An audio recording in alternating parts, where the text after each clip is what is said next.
Speaking of fairy tales, Rodri yesterday becomes the Ballon d'Or winner, the first Premier League player to do it since Cristiano Ronaldo.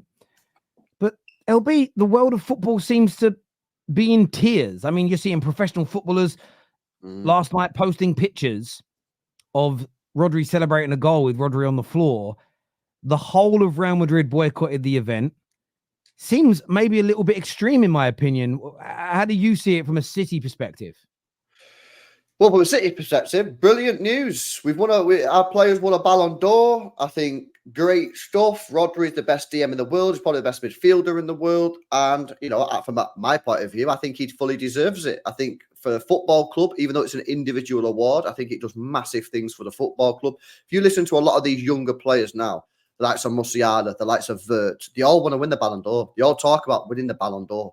So to win the Ballon d'Or, it typically only goes to a few clubs. If you actually look at the list of clubs that a Ballon d'Or goes to, it's quite heavily, well, first of all, it's quite heavily Barcelona and Real Madrid, but there's only a select few clubs that have ever won it. So for me, the fact that our players won it is great for our football club because I think then you can go to some of these younger players and say, listen, if you've got ambitions of winning the Ballon d'Or, you can do that at Manchester City because Rodri's proved it, and you can win it over a good contender in Vinny Jr. So yeah, buzzing for Rodri. I'm over the moon. It's massive for him.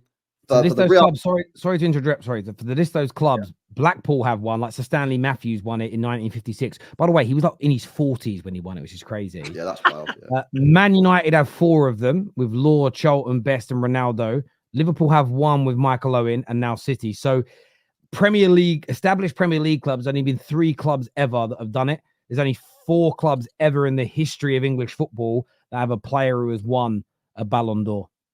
Exactly. Some of those have been robbed, haven't they? I'm not just being petty. What do you mean? What do you mean? How Henry? I mean, he was clearly the best player in the world between 2002 and 2004. What was it? Was it Lewandowski didn't do it that year?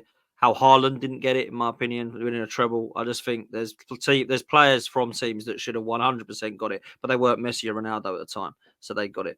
I mean, Nedved getting it over Henry. Look, no disrespect to Nedved, he's absolutely unbelievable player, but really, like at the time, I was just like, this is all a bit bizarre. So I always have felt like it's a bit like Ballon d'Or. I don't watch it. I couldn't give a toss. Like no offense against anybody who enjoys it. No. You would watch it if your player was there, bro. If Saka was tipped to win it, you're telling me you won't win it. You won't watch it.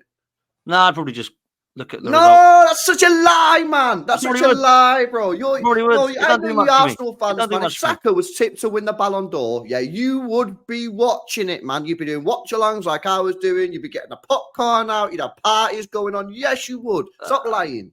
The only reason you're saying that is because your club don't have anyone nearly winning it.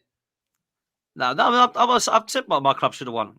Henry should have had it. I think you both know he should have. Well, 2 decades ago. Yeah, no, but not now. Talk about the here and now. I'm saying if Saka was tipped to win it, come on, let's be real. If Saka was tipped to win it, you would be all over it. Maybe. No, but listen, he's not. Is he? He's not. He's not going to get. He's not anytime soon anyway. Well, I tell you what, yeah. If he plays like he did again the first half against Liverpool, he'll get close because that was fucking unbelievable. That's probably the best I've ever seen Saka. That for me. Yeah. No, he was. I'm gonna be real with you, man.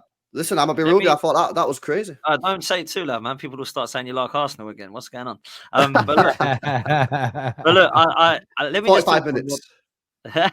He ghosted the second 45. There you go. To balance it out, he ghosted the second 45. Yeah, crap in the second half, but good in the first. Look, Rodri is unreal.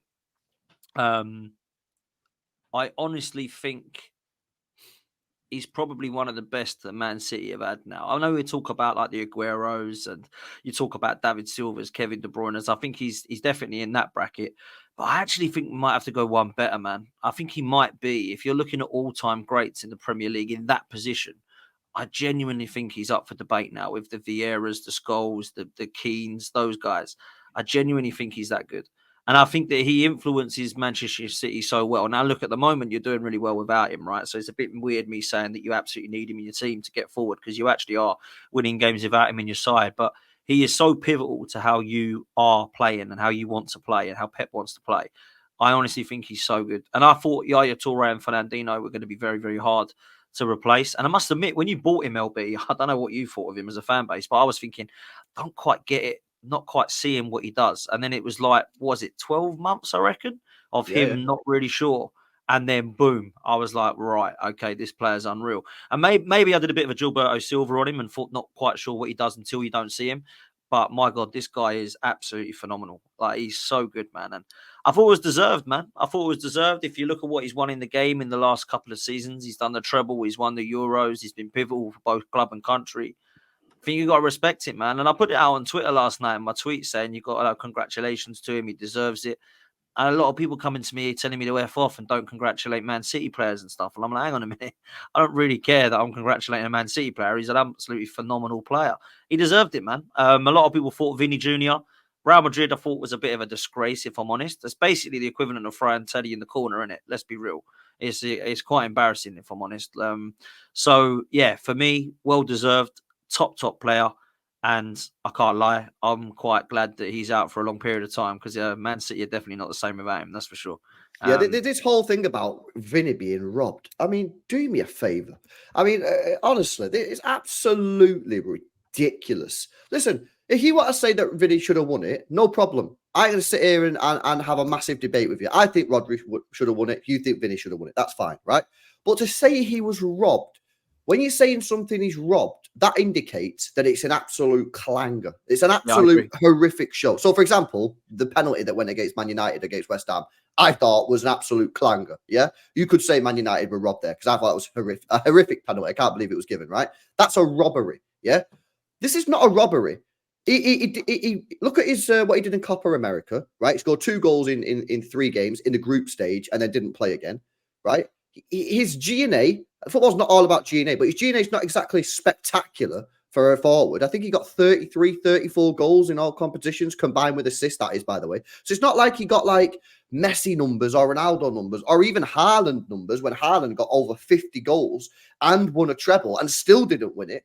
So to say he got robbed is just hilarious, man. You know what I mean? Honestly, I think Carvajal was probably more deserving of the Ballon d'Or than Vinny Jr., if I'm being honest with you. He won the same things that Vinicius Jr. won for Real Madrid, yeah, and he won the Euros. And I think he's one of the most underrated right-backs of all time. Yeah, that guy pretty much single-handedly knocked us out of the Champions League 2-3 years ago where we crumbled in the last couple of minutes at the Bernabeu with his crossing. So to say it's a robbery is a madness. And you know what who I actually feel sorry for? Ancelotti. Because he won manager of the year and he wasn't allowed to turn up.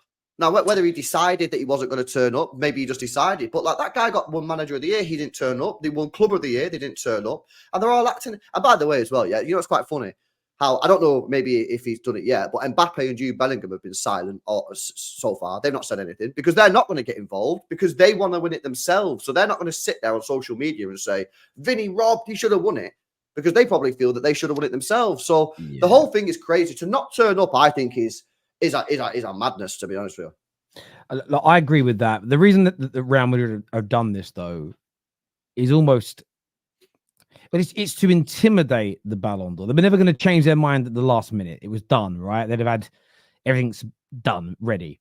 But this is the way of trying to intimidate the Ballon d'Or into next time it's marginal. We almost want you to lean on the journalists to give it to our players.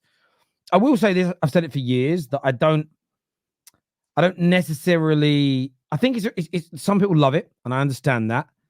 I've seen people in the past use the lack of nomination for Paul Scholes as a reason to say why Gerrard was clear of him. The irony is I see those same people moaning 2 or 3 years running now about how it's a mockery of an award service. It's a popularity contest and it doesn't reflect who the real best is. But yet they still use it as a tool to beat Scholes over the head with. And I've never really been a fan of that.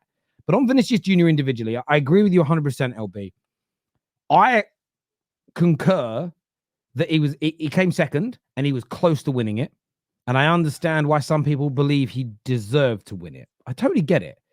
But it's, again, I use the word, I've used it a lot today, marginal.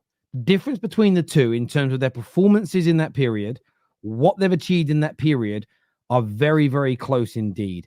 And this time around, it's voted for by journalists, not the public. I haven't seen what the voting system looks like, but I bet it's close. They've gone with Rodri. I started seeing some really weird posts last night saying, I can't believe it. It's disgusting. Vinicius Jr. has taken family to Paris. He had a nightclub booked out ready, he had a party ready afterwards to celebrate. And I'm sitting there thinking, they're making it sound like he's a working class man with limited money who has spent all of his hard-earned cash getting his family to an award ceremony he thinks he's going to win. And I'm sitting there, he's a multi-millionaire, and most of that was probably paid for by PR companies and sponsors anyway, right? Or by the football club. And I'm sitting there thinking to myself, the throwing the toys out the pram over this is crazy. Absolutely. If, for instance, Vinicius didn't win it, and I don't know, Saka did, Cole Palmer did, I understand the outrage. I don't think neither did enough to be in the top 10 last year, let alone win the damn. Then I could argue it. But he narrowly missed out to another phenomenal player. The outrage is crazy to me personally. I'm not quite, unless I'm missing something. And if I'm missing, because I tweeted congratulations to Rodri last night. And again, the level of abuse I was getting from people, not just Madridsters. No, I don't get it, man. Just general football fans saying like, you're some guy, I don't want to swear as bad as he did, but it was like, you're an effing this, you're a seeing that. I can't believe you can't see what's going on here, you scumbag. I'm like, oh, I see what's going on. It was a very close vote, and Rodri pipped him. And to act like this player didn't lose a game, well, up until the FA Cup final, didn't lose a game. Instrumental in City being as good as they are, doing a 4-peat, which has never been done in English football. I understand that Vinicius Jr., won a Champions League and a league double. I get that. Amazing. That's why he was second, right? Amazing. Rodri was the main player. And I don't care, by the way, that Rodri didn't win the national awards here. That's irrelevant because this is individual journalists giving their opinion. Those same journalists that vote on the Ballon d'Or didn't vote for the PFA Player of the Year. So it's irrelevant to go, well, he didn't win that over Foden. It's irrelevant because clearly if those journalists were picking the Premier League Player of the Year, they'd have fucking picked Rodri. Otherwise, they'd have voted Foden the World Player of the Year. It's just the petulant behavior from Real Madrid. I understand it. They're a team that rarely loses. They nearly always get everything they want, and they just couldn't hack it. Yesterday, I think was a shame. Would bring shame on their great and illustrious football club. To walk away from the event in that way, to not show the respect to Rodri, a fellow professional. I thought it was a dark day for Real Madrid, a horrible day, and a petulant way for them to behave personally. I thought it was a horrendous behavior. And again, I want to say it. Congratulations to Rodri. Thoroughly deserved. Absolutely deserved. One of the greatest DMs we've ever seen in English football, European football. And in fact, I've actually said it for years. I'm sick and tired of players like him getting ignored. I'm not saying he's as good, but I was such a big defender of Michael Carrick over the years. I thought he was such a phenomenal player, and he wouldn't even get mentioned in teams of the year because he just played like a boring role. It's quite nice to see a player that plays that. He does get a lot more goals, to be fair, Rodri. It's great to see a player in that role get the adulation and get the sort of praise that position deserves. So fair play to him, and congratulations to Rodri and Man City with that victory. Yeah, buzzing. Now, but we need someone else because he's not here for a year. So we just gassed him up, but he's not going to be playing football for us for a year. So go get me Zubimendi, man. Go get me the other Spanish guy. He's unreal. This here says, I hate City, but those who think Vinny was robbed are idiots. Rodri deserved it. Last year, Haaland deserved it. I want City to get relegated. Come on, you'll never walk alone. I don't know what to say about that. That's right. Well done. And then, but I still want you to get down. Yeah, by the way, I want to say as well to all the City fans that never praise City. I mean, you ignore the fact to say one of the greatest English teams of all time, best team in the world, European greats. I always defend your players. Just defended another one. Just put that in the bank when people are going, you always say nasty things about City. It's not true. That's just what liars say.